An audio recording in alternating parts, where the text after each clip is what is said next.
तो हेलो दोस्तों, नमस्कार और स्वागत है आपका आज के हमारे नए वीडियो में। तो दोस्तों, जैसा कि आप लोगों ने थंबनेल देख ही लिया होगा, मैंने ऐसा क्यों कहा है जो थंबनेल पे लिखा हुआ है कि बीएएमएस के बाद क्लिनिक ना खोलें। तो आज का जो वीडियो है बहुत ज़्यादा इंटरेस्टिंग होने वाला है। ये वीडियो आगे जब भी आप क्लिनिक खोलोगे तब आपको ये वीडियो ज़रूर याद आएगा कि मैंने आपको क्या एडवाइस दिया था। तो आज इस वीडियो के माध्यम से हो सकता है कि आपको बहुत कुछ सीखने के लिए मिले, या अगर आप पहले से ही क्लिनिक चला रहे हो तो भी आपको बहुत कुछ सीखने के लिए मिले, और या फिर शुरू करने वाले हो नया क्लिनिक तो भी आपको इस वीडियो से बहुत कुछ सीखने के लिए मिलेगा। तो आज का जो वीडियो है इसको अभी तुरंत यहीं पे स्टार्ट करते हैं। तो दोस्तों, जब आप BAMS, MBBS, BDS, BHMS या फिर BUMS किसी भी प्राइवेट या फिर गवर्नमेंट कॉलेज से कंप्लीट करते हैं, सबसे मेन बात होता है कि जब आप स्टूडेंट लाइफ में, प्रोफेशनल, जिस समय आप स्टडी कर रहे हो, तो जिस समय आप कोर्स नीट की तैयारी करने के बाद कोर्स में आप इंटर कर गए होते हो, और कोर्स को अच्छे से करने के बाद एक होता है बस करना और एक होता है अच्छे से करना। दोनों में बहुत ज़्यादा अंतर है, ज़मीन आसमान का। कुछ लोग केवल एडमिशन कोर्स करने के लिए लेते हैं और डॉक्टर का टैग पाने के लिए लेते हैं, और कुछ लोग उस कोर्स को जीते हैं। उस कोर्स को वो अगर कर रहे हैं तो उसमें उसका वो फील लेते हैं, उस एक्सपीरियंस का, जिनको समाज सेवा करना रहता है, जन सेवा करना रहता है, जो फ्री ट्रीटमेंट देना चाहते हैं, NGO में काम करना चाहते हैं, वो अपने सैलरी का कुछ परसेंट हर महीने दान में दे देते हैं। ऐसे लोग भी हैं। तो सबसे इम्पोर्टेंट बात यह है कि जिस भी कोर्स में आपने एडमिशन लिया है, देखो, क्लिनिक चलाना बहुत रफ एंड टफ काम होता है। मुझे 5 साल का एक्सपीरियंस है। जिस क्लिनिक में अभी मैं बैठा हूँ, ये क्लिनिक को चलाते हुए मुझे 5 साल हो गया है। क्लिनिक चलाना इतना आसान नहीं होता है, क्योंकि अगर आपका फैमिली बैकग्राउंड, आपके पीछे किसी का सपोर्ट नहीं है, सपोर्ट जैसे कि मान लो कि आपके फैमिली में कोई डॉक्टर नहीं है जो आपको डायरेक्टली सपोर्ट कर सके कि हाँ आप क्लिनिक खोलो, मैं तो ऑलरेडी स्टेबल हूँ, मेरे थ्रू आपके पास पेशेंट आ जाएंगे, बट आपको उस पेशेंट को ठीक करके अपना नाम बनाना है। ऐसा आपके फैमिली में हो सकता है, हो, बट मैं अगर मेरा खुद का ओपिनियन मैं दूँ तो मेरे फैमिली में ऐसा बिल्कुल भी नहीं है। मैं एक सिंगल हूँ अपने फैमिली में, डॉक्टर जो हूँ, और कोई भी डॉक्टर नहीं है मेरे फैमिली में। मेडिकल फील्ड से हैं मेरे अंकल, बट डॉक्टर नहीं है।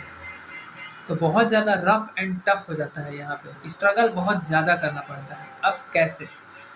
अब आते हैं पॉइंट नंबर 1 पे। अगर आप छोटे जगह पे हो, गांव साइड के हो, गांव वाले एरिया में हो, छोटे सिटी में हो, और आपने BAMS किया है, तो आप ये समझ लो BAMS, BDS, BHMS और BOMS जो रियलिटी है, ग्राउंड रियलिटी, आपको स्ट्रगल ज़्यादा करना पड़ेगा। वो इसलिए क्योंकि जब आप वहाँ से कोर्स कंप्लीट करके आओगे, 1 से 2 साल का एक्सपीरियंस आपके पास होगा, तब आप स्टार्टिंग में आपका क्लिनिक को जमने में ही 1 से 2 साल या फिर 3 साल लग जाएगा। मान लो आपने क्लिनिक खोल दिया, ठीक, एक तो आपको क्लिनिक डायरेक्ट से कोर्स करके आने के बाद खोलना नहीं है। सबसे पहला बात, अगर आपको खुद का कुछ करना है, खुद का आपका ब्रांड वैल्यू होना चाहिए, खुद के आपके का जो नाम होना चाहिए, आपका नाम ब्रांड बनना चाहिए, आपके नाम से लोग आपके पास आए, ऐसा होना चाहिए।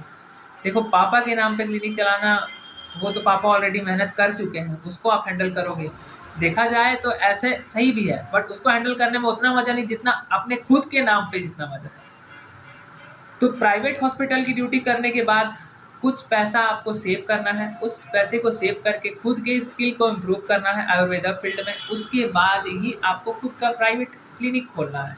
क्लिनिक खोलने के लिए भी आपको ध्यान रखना है, ऐसा एरिया सेलेक्ट करना है, या तो जहाँ पे बिल्कुल भी डॉक्टर्स नहीं हो, बहुत दूर दूर तक डॉक्टर्स थोड़े कम हो, वहाँ पे ऐसा जगह आपको सेलेक्ट करना है, तभी आपका क्लिनिक वहाँ पे सक्सेसफुली रनिंग हो पाएगा। जहाँ पे बहुत सारे डॉक्टर अवेलेबल हैं, वहाँ पे आपके लिए कंपटीशन बहुत ज़्यादा टफ हो जाएगा, क्योंकि मेरा 5 साल का एक्सपीरियंस है और मैं इस चीज़ को फील किया हूँ। अगर आप BAMS के बाद स्पेशलाइजेशन नहीं किए हुए हो, पर्टिकुलर किसी भी आयुर्वेदा वाले पार्ट में, एलोपैथी आपने किया है, इमरजेंसी आपने किया है, बट आप इमरजेंसी उतना ही हैंडल कर सकते हो जितना आपको स्टेट ने अलाउ किया है।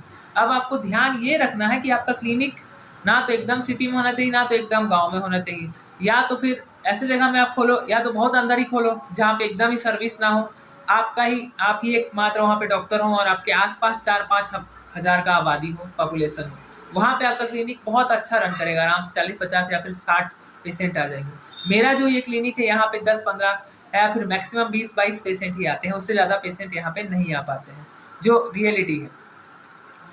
तो इस क्लिनिक को चलाते 5 साल हो गया। शुरू के 1 से 2 साल आप बिलीव नहीं करोगे, पेशेंट आते ही नहीं थे। 1 पेशेंट, 2 पेशेंट या फिर 3 पेशेंट आते थे। बट धीरे धीरे करते करते अब 5 साल कंप्लीट हो गया, एक्सपीरियंस अच्छा रहा है। बट क्लिनिक में भी आपको उतना, मतलब अगर आप कंटिन्यू कर रहे हो, खुद से आप कर रहे हो तो आपको इंटरेस्ट रहेगा। बट आप सोचोगे कि कुछ बड़ा केस देखने के लिए मिले, आप बड़े केस को हैंडल करो, बट आपके पास वैसा एक्सपीरियंस नहीं रहेगा। इसलिए इसका शुरुआत वहीं से होता है जब आप नीट की तैयारी कर रहे होते हो। नीट में आपको अच्छा स्कोर करना होता है। अच्छा स्कोर करने के बाद आपको अच्छा कॉलेज चाहिए। अच्छा कॉलेज होने के बाद भी आपको अच्छे लेक्चरार चाहिए, अच्छे डॉक्टर्स चाहिए। अगर आप BAMS कर रहे हो या फिर BDS कर रहे हो, चाहे BHMS कर रहे हो, एक बेस्ट फैकल्टी चाहिए एक अच्छा डॉक्टर बनने के लिए। ये सब एक दूसरे से कनेक्टेड है, ध्यान रखना। आप कोर्स में एडमिशन ले लेना वो अलग है, एग्जाम के थ्रू, एग्जाम दे के स्कोर अच्छा करके किसी भी कोर्स में एडमिशन लेना, आप उस कोर्स को करना चाहते हो इसलिए आपने उतना मेहनत किया है, ये चीज़ आपको ध्यान होना चाहिए। ये सब भी चीज़ें एक दूसरे से कनेक्टेड हैं। पढ़ना, एग्ज़ाम क्लियर करना, फिर स्किल को इम्प्रूव करना, फिर आगे बढ़ते चले जाना, बढ़ते बढ़ते फिर अपने क्लिनिक को सेटअप करना। और क्लिनिक सेटअप करने के बाद भी अगर आपको फेल नहीं होना है तो आयुर्वेदा पार्ट में आपको स्पेशलाइजेशन बहुत ज़्यादा जरूरी है। क्षार सूत्र आना चाहिए, अग्निकर्म आना चाहिए, हाइड्रोसिल का अगर ऑपरेशन आप ऑपरेट कर सकते हो तो अपने क्लिनिक को माइनॉरिटी बना के कर सकते हो। और बाकी छोटी मोटी जितनी भी सर्जरी है वो आपको आना चाहिए, जिससे आपके पास थोड़ा बल्क में पैसा आ सके। और उस पैसे को आप या तो बीच बीच में कैंप लगा के उस पैसे का इस्तेमाल करो, कुछ पैसा सेव करो, कुछ पैसे को कैंप में आप इन्वेस्ट करो, फ्री कैंप में। वहाँ पे फ्री आप पैथोलॉजी टेस्ट करवा दो, ब्लड टेस्ट जो है, एक्सरे करा दो, और आपका आयुर्वेदिक जो मेडिसिन है वो दो। इससे आपका पॉपुलैरिटी भी बढ़ेगा और आपके पास कुछ बैलेंस भी रहेगा। अगर आप डायरेक्ट BAMS के बाद क्लिनिक खोल देते हो तो आपके पास एक तो बैलेंस नहीं बचेगा, क्योंकि क्लिनिक को मैनेज करने में ही आपका पैसा चला जाएगा। 1 से 2 साल आपको मैनेज करना है, आपके पास तुरंत से पेशेंट नहीं आएंगे जब तक आपके पास कुछ खास नहीं होगा। एक चीज ध्यान रखना, कुछ खास होगा तभी आपका क्लिनिक शुरू से ही फास्ट ग्रो होगा। जो सब कर रहे हैं वो आप करोगे तो नहीं होगा। अगर वो भी एलोपैथी कर रहा है, हम भी एलोपैथी कर रहे हैं तो नहीं चलेगा, क्योंकि बहुत सारे MBBS डॉक्टर्स भी कर रहे हैं और आप भी कर रहे हो, झोला छाप डॉक्टर्स भी एलोपैथी प्रैक्टिस कर रहे हैं। तो फिर अंतर क्या है? सब तो कर ही रहे हैं, वही चीज़ है। झोला छाप जो डॉक्टर्स होते हैं इसीलिए वो आगे चले जाते हैं। आगे जाने का मेन कारण वही होता है, उल्टा पल्टा ट्रीटमेंट देते हैं, पेशेंट बचा तो बचा, नहीं तो मर जाता है। गांव के लोग सस्ता ट्रीटमेंट चाहते हैं।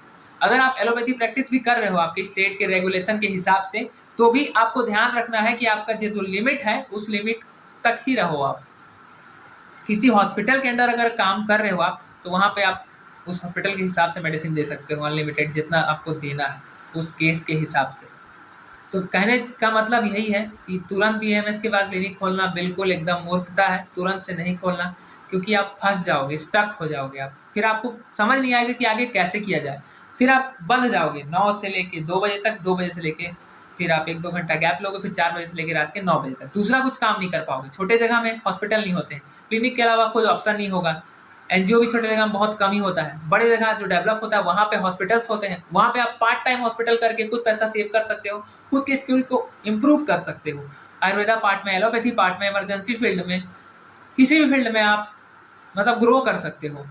छोटे जगह में रहने का बहुत बड़ा डिसएडवांटेज है कि तुरंत से आना और डायरेक्ट डिसीजन लेना, क्लिनिक खोल देना, और फैमिली बैकग्राउंड में कोई ऐसा सपोर्ट ना होना, खुद के दम पे ही सब कुछ करना है। तो ध्यान रखना, पहले थोड़ा बैलेंस होना चाहिए आपके अकाउंट में, उसके बाद खुद के स्किल को स्पेशलाइजेशन की ओर ले जाना, उसके बाद आके फिर आपको क्लिनिक खोलना, तब आप टक्कर दे पाओगे बाकी डॉक्टर्स को। अगर आप सिटी में बहुत सारे डॉक्टर्स के बीच में क्लिनिक खोलना चाहते हो, इन सभी बातों को आप समझना, नहीं तो अगर ध्यान से सोचोगे तभी समझ में आएगा। तुरंत से आके क्लिनिक खोल लेना कोई बड़ा बात नहीं है, बट उस क्लिनिक को मैनेज करना 2 से 3 साल शुरू में बहुत मुश्किल काम है, बहुत टफ काम है, रफ एंड टफ। आपको एक कर्मचारी रखना पड़ेगा जिसको आप 4-5 हज़ार रुपये दोगे, बिजली बिल 500-1000 रुपये दोगे, 4-5 हज़ार रुपये रेंट रहेगा, 5 से 10 हज़ार आपको मैनेज करना ही है। तो आपके क्लिनिक में अगर एक दिन में एक पेशेंट भी नहीं आ रहे तो आप कैसे करोगे शुरू के 1 साल में? पूरा 12 महीना होता है।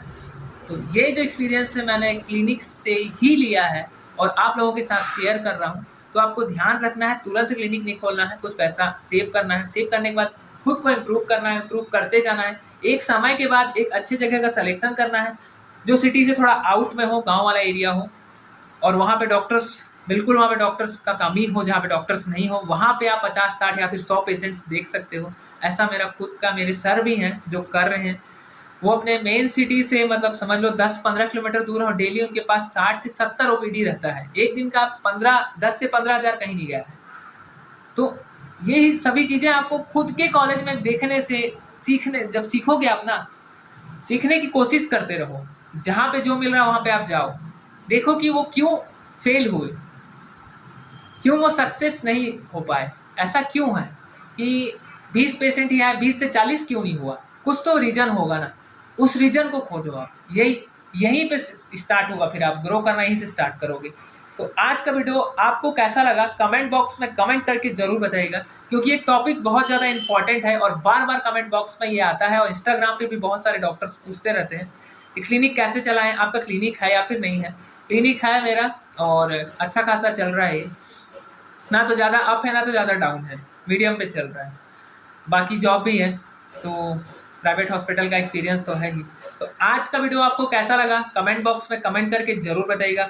आज के वीडियो को यहीं पे एंड करते हैं, मिलते हैं नेक्स्ट वीडियो पे।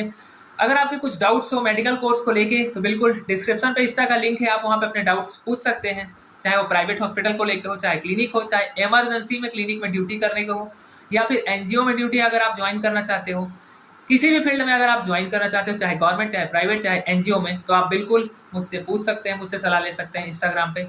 आप सभी को दिल से थैंक यू।